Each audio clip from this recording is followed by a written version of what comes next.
Assalamualaikum warahmatullahi wabarakatuh. Saya Vivi Dwi Puspitasari, NPM 192302101, akan mempresentasikan hasil review tesis yang saya lakukan, tesis dari Gina Sasmita Pratama. Yang pertama, kita mulai dari identitas tesis. Judul tesis, Analisis Muatan Higher Order Thinking Skill atau yang biasa kita sebut dengan HOTS. Pada buku teks Matematika SMP, komparasi buku Indonesia dan Malaysia. Peneliti Gina Sasmita Pratama, tahun 2019, instansi program Pasca Sarjana Pendidikan Matematika Universitas Negeri Yogyakarta. Reviewer saya sendiri, Vivi Dwi Puspitasari. Bab 1, Pendahuluan.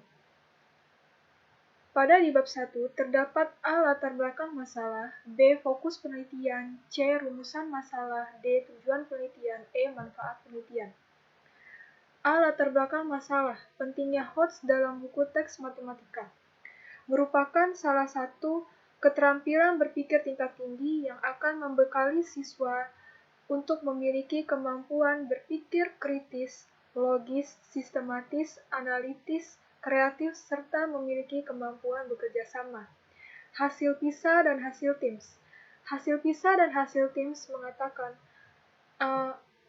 memfaktakan bahwa urutan skor yang diperoleh Malaysia lebih tinggi dibandingkan Indonesia. Akibatnya, perankingan pun hasil PISA dan hasil TIMSS itu lebih tinggi Malaysia dibandingkan Indonesia. Yang keempat, belum adanya kooperasi antara buku teks matematika Indonesia dan Malaysia. Maka peneliti di sini perlu dilakukan analisis muatan HOTS pada buku teks matematika Indonesia dan Malaysia. B. Fokus penelitian.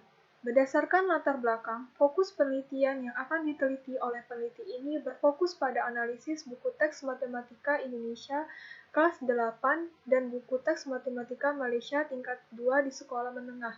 Jadi kalau di Malaysia, tingkat SMP itu disebut tingkat 2 sekolah menengah, ditinjau dari muatan HOTS, Higher Order Thinking Skill. Rumusan masalah. Bagaimana muatan HOTS pada buku teks matematika Indonesia kelas 8 SMP? Bagaimana muatan HOTS pada buku teks matematika Malaysia tingkatan 2 sekolah menengah?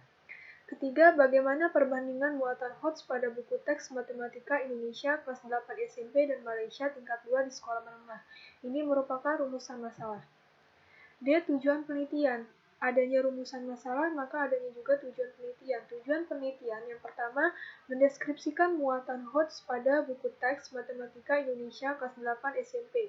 Mendeskripsikan muatan HOTS pada buku teks matematika Malaysia tingkat 2 sekolah menengah. Ketiga, mendeskripsikan perbandingan muatan HOTS pada buku teks matematika Indonesia kelas 8 SMP dan Malaysia tingkat 2 sekolah menengah. Manfaat penelitian. Manfaat penelitian ada dua, yaitu manfaat teoritis dan manfaat praktis. Manfaat teoritis yaitu dengan adanya analisis muatan HOTS ini diharapkan dapat menambah wawasan di bidang pendidikan khususnya tentang bahan ajar. Manfaat praktisnya, guru dapat memindai kekurangan dan kelebihan buku serta menyiapkan pembelajaran dengan berdasarkan pada kekurangan dan kelebihan buku tersebut. Bab 2, Kajian pustaka. A. Ada kajian teori, B. Kajian penelitian relevan, C. Kerangka berpikir. Kajian teori. Kajian teori terdiri dari pembelajaran matematika, sumber belajar, buku teks, high order thinking skill, analisis buku, tinjauan dari muatan HOTS. Kita berfokus apa sih yang dimaksud dengan higher order thinking skill. Jadi HOTS didefinisikan dengan mengaitkannya pada keterampilan berpikir tingkat tinggi. Keterampilan berpikir tingkat tinggi HOTS adalah komponen utama dalam keterampilan berpikir kreatif dan kritis dan itu merupakan level tertinggi dalam tingkatan proses kognitif. Nah, ini indikator HOTS. Selama ini kita pasti telah mengetahui bahwa ada tingkatan kognitif dalam taksonomi Bloom. Nah, tingkatan dari taksonomi Bloom itu yang masuk dalam indikator HOTS menurut Anderson dan Cardwell itu adalah menganalisis C4, mengevaluasi C5, mencipta C6. Nah, bagian menganalisis ini terdapat subindikator, yaitu membedakan, mengorganisasikan, mengatribusi, mengevaluasi ada subindikatornya, memeriksa, mengkritisi, mencipta ada subindikatornya, merumuskan, merencanakan, memproduksi. Nah, ini yang nantinya sebagai acuan peneliti untuk menganalisis muatan HOTS pada buku teks kedua matematika tersebut, yaitu buku Indonesia dan buku Malaysia. B. Kajian penelitian yang relevan. Peneliti melakukan penelitian ini sebelumnya sudah ada peneliti sebelumnya, namun berbeda judul ya pembaharuannya. Seperti penelitian pertama ini, penelitian dilakukan oleh Aryadi Wijaya dan kawan-kawan, yaitu tujuan dari penelitiannya untuk menginvestigasi kesempatan belajar yang ditawarkan buku teks matematika Indonesia untuk mempelajari soal-soal berbasis kontekstual. Kedua, penelitian dilakukan Giani dan kawan-kawan pada buku teks matematika kelas 7, materi sistem persamaan linear satu variabel berdasarkan taksonomi Bloom. Jadi, dia menggambarkan tingkatan kognitif. Setelah itu, ketiga, penelitian dilakukan oleh Tria Utari. Ia mendeskripsikan penalaran dan pembuktian matematis serta muatan karakter berdaya juang pada buku teks matematika SMA kelas 10 kurikulum 2013. Kerangka berpikir. Nah, ini bagian kerangka berpikirnya. Di sini ada idealnya. Idealnya ini merupakan pengertian dari HOTS itu sendiri. Setelah itu faktanya. Faktanya bahwa HOTS itu sangat diperlukan. Namun di Indonesia, kemampuan HOTS berpikir tingkat tinggi siswa itu masih rendah. Setelah itu ada identifikasi akar masalah. Nah, ini masalah-masalah yang ada ya, yang terjadi, yang ada di Indonesia, khususnya di kelas 8 SMP, yaitu tentang HOTS. Setelah itu, peneliti akan membuat solusi dan solusi tersebut atau analisis tersebut akan menghasilkan suatu hasil yang disebut deskripsi. Nah, deskripsi muatan HOTS pada buku. Selanjutnya, bab 3 ada metode penelitian. A. Jenis penelitian. Penelitian ini menggunakan pendekatan kualitatif dengan analisis konten. Analisis konten adalah sebuah teknik penelitian untuk menghasilkan kesimpulan yang valid dari suatu naskah atau bahan-bahan berarti lainnya pada konteks yang digunakan. B. Tempat dan waktu. Penelitian ini merupakan penelitian analisis konten yang sumber data penelitiannya berupa buku teks.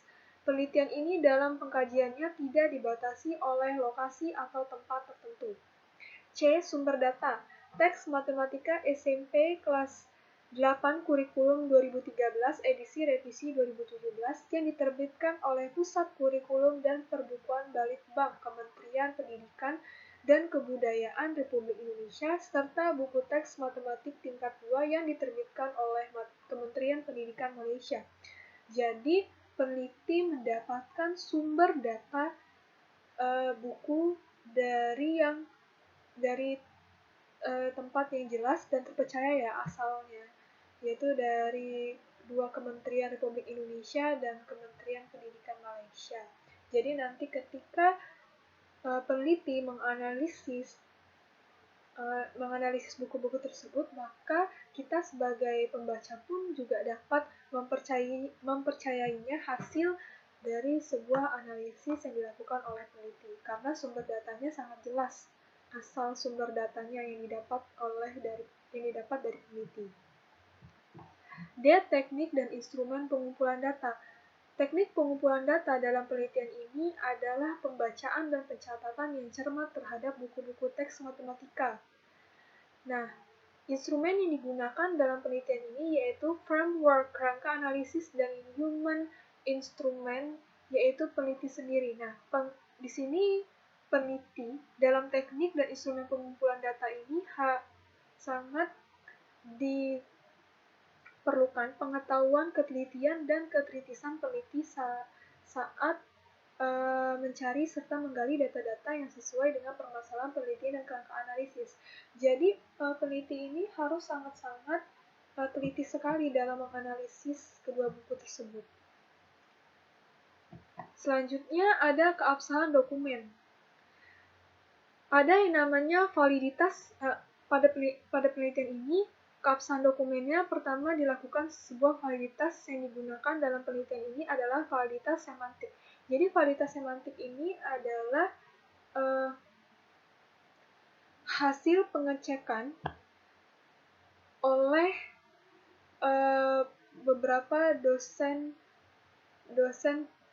pembimbing yang membimbing peneliti ini gitu. Jadi validitas semantik ini dia dianalisis, dicek oleh dosen pembimbingnya, beberapa dosen pembimbing. Sedangkan reliabilitas ini nanti peneliti akan mendiskusikan kepada beberapa guru di sekolah. Nah, pada penelitian ini, jadi peneliti ini melakukan diskusi oleh 5 sekolah yang ada di Bengkulu, yaitu sekolah SMP ya. Jadi peneliti memberikan sebuah seperti kayak untuk analisis angket gitu. Nah, di situ nanti guru itu melakukan individu reliabilitas, mengisi muatan-muatan hoax tersebut. Jadi di sini ada juga nanti baru didiskusikan oleh peneliti. Selanjutnya teknik analisis data. Nah, data dianalisis secara deskriptif, kuantitatif, dan kualitatif. Nanti akan dideskripsikan kuantitatif dan kualitatif hasil analisis data-data tersebut ya. Data yang dianalisis diperoleh dari setiap unit analisis pada bagian materi. Contoh dan latihan soal pada buku teks. Unit analisis pada bagian materi ialah setiap submateri pada buku teks, sedangkan unit analisis pada bagian contoh dan latihan soal yaitu setiap butir contoh ataupun soal. Jadi nanti yang akan dianalisis itu adalah materi di setiap bab, terus contoh soal di setiap bab maupun subbabnya.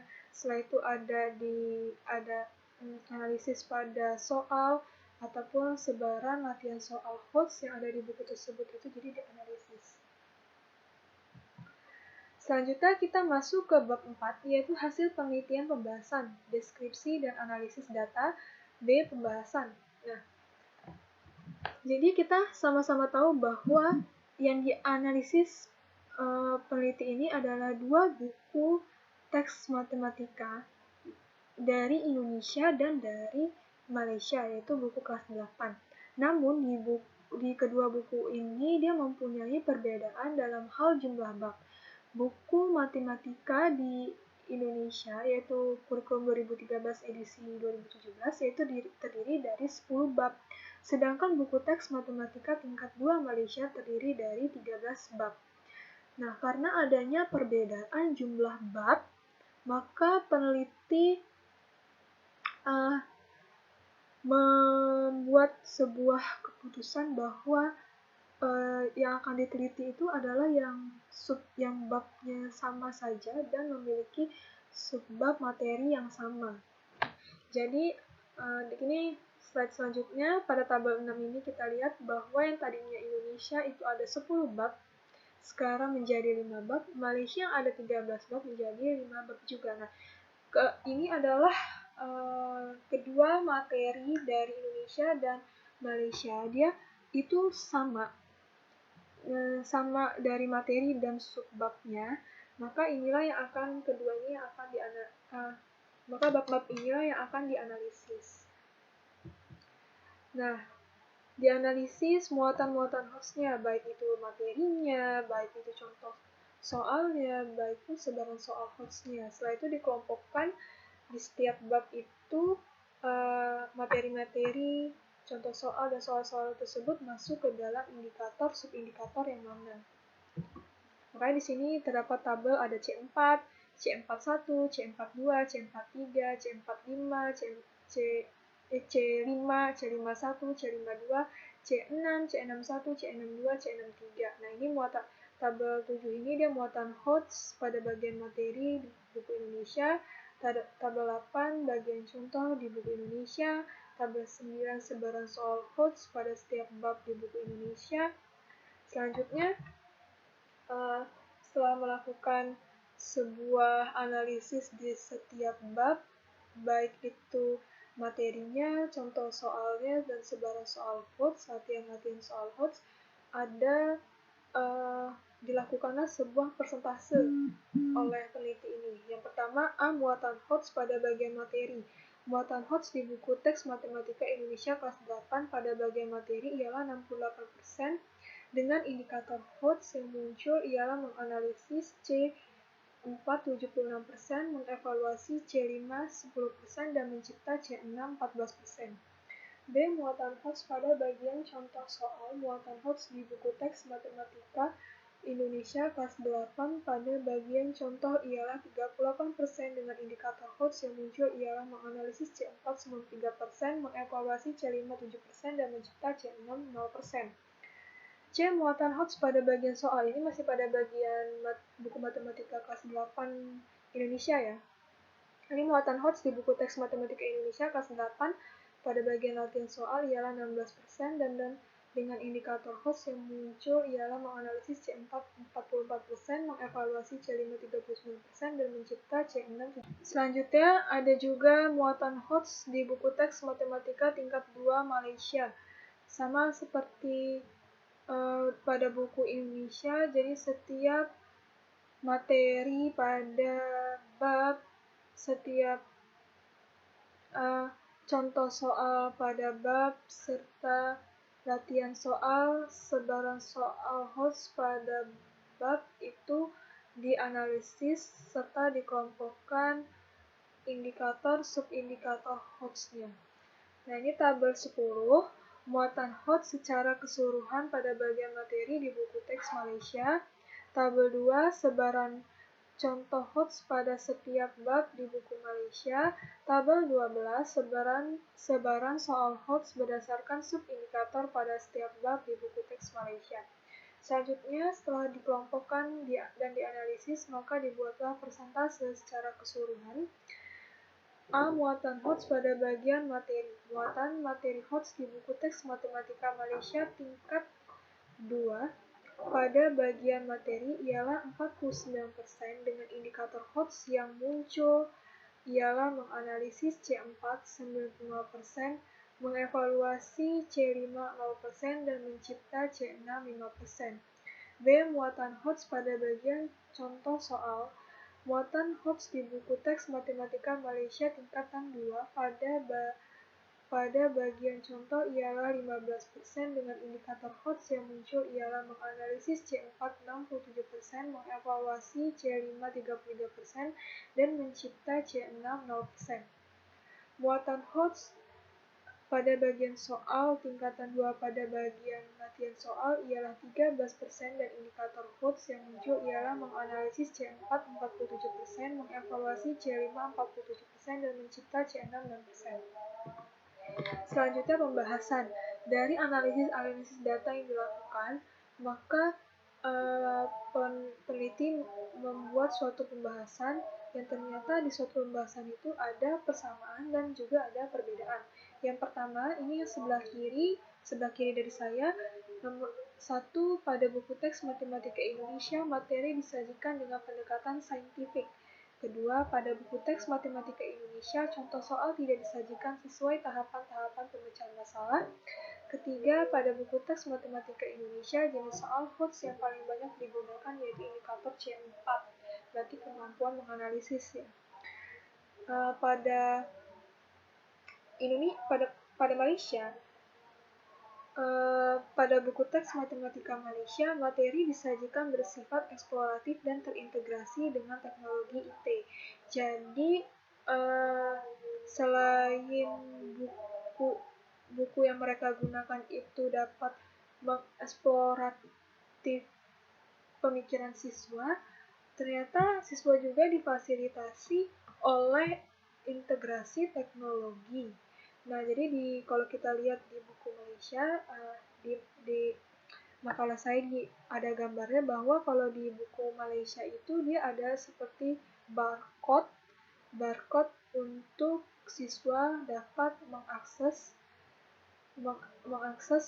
jika materi-materi tersebut belum dipahami oleh siswa. Jadi disitulah ada integrasi teknologi IT di Malaysia, sedangkan kalau di buku teks matematika Indonesia itu tidak ada fasilitas tersebut. Yang kedua, buku teks Malaysia contoh soal disajikan sesuai tahapan-tahapan pembacaan masalah. Nah, di sini perbedaannya kalau di Indonesia kan tidak berdasarkan tahapan pembacaan masalah, tapi kalau di Malaysia contoh soalnya pun sudah disajikan sesuai tahapan pembacaan masalah. Artinya di sini siswa dibiasakan mengerjakan soal sesuai tahapan pembacaan masalah. Berarti kan siswa itu dibiasakan untuk menjawab soal juga secara terstruktur, secara struktur sistematis serta mampu nanti sampai ke tahap kesimpulan. Nah, untuk yang ketiga ini, pada buku teks matematika Malaysia, jenis soal HOTS yang paling banyak digunakan yaitu indikator C4. Jadi sama ya dengan di Indonesia juga. C4 yaitu kemampuan menganalisis, itu yang paling banyak muncul pada kedua buku teks ini. Selanjutnya, bab 5 ada simpulan dan saran. A. Kesimpulan. B. Saran. A. Kesimpulan. 1. Muatan HOTS pada bagian materi di buku teks Matematika Indonesia kelas 8 persentasenya lebih besar dibandingkan muatan HOTS di buku teks Matematika Malaysia tingkatan 2. Kedua, muatan HOTS pada bagian contoh di buku teks Matematika Indonesia kelas 8 persentasenya lebih besar dibandingkan muatan HOTS di buku teks Matematika Malaysia tingkatan 2. 3. Muatan HOTS pada bagian soal di buku teks Matematika Indonesia kelas 8 persentasenya lebih besar dibandingkan muatan HOTS di buku teks Matematika Malaysia tingkatan 2. Sarannya, kepada peneliti lain, pada peneliti selanjutnya, dianjurkan untuk melakukan penelitian sejenis pada buku teks matematika dengan perbedaan dengan melakukan focus group discussion FGD langsung bersama guru. Jadi kan tadi kalau pada penelitian ini guru itu mengerjakan secara individu ya, untuk mengelompokkan muatan HOTS pada setiap bab. Nah, tetapi ini pada peneliti selanjutnya diharapkan peneliti dan guru bisa selalu bekerja sama dalam mengkelompokkan muatan HOTS pada setiap bab, baik itu materi, contoh soal, dan latihan soal. Yang kedua, sarannya adalah kepada pengembang kurikulum diharapkan lebih memperhatikan muatan HOTS pada buku teks matematika, terutama pada bagian contoh dan latihan soal, dan dapat menerapkan kegiatan eksplorasi pada bagian materi yang bersifat IT. Nah, ini diharapkan nanti di Indonesia juga, di buku-buku Indonesia itu pelajaran matematika itu, atau mungkin pelajaran lainnya juga, terdapat integrasi IT juga, sama dengan seperti Malaysia. Yang ketiga, kepada peneliti lain dianjurkan melakukan penelitian yang melihat bagaimana dan seberapa besar pengaruh. Selanjutnya, kelebihan dari tesis yang saya review ini, referensi yang digunakan peneliti juga sudah cukup jelas tiap bab sehingga pembaca dengan mudah memahaminya. Peneliti juga melampirkan kerangka konsep sehingga hal ini dapat memudahkan pembaca untuk mengetahui isi dari kerangka pemikiran yang dijelaskan oleh peneliti. Kekurangan dari penelitian yang saya review ini, penelitian ini terbatas pada analisis yang hanya dilakukan pada 5 bab yang relatif sama antar buku teks matematika Indonesia dan Malaysia. Terdapat kalimat yang kurang efektif, cenderung menggunakan kalimat atau bahasa yang diulang-ulang. Cukup sekian presentasi tesis yang saya review. Kepada teman-teman, saya persilakan untuk bertanya di kelas. Saya ucapkan terima kasih. Wassalamualaikum warahmatullahi wabarakatuh.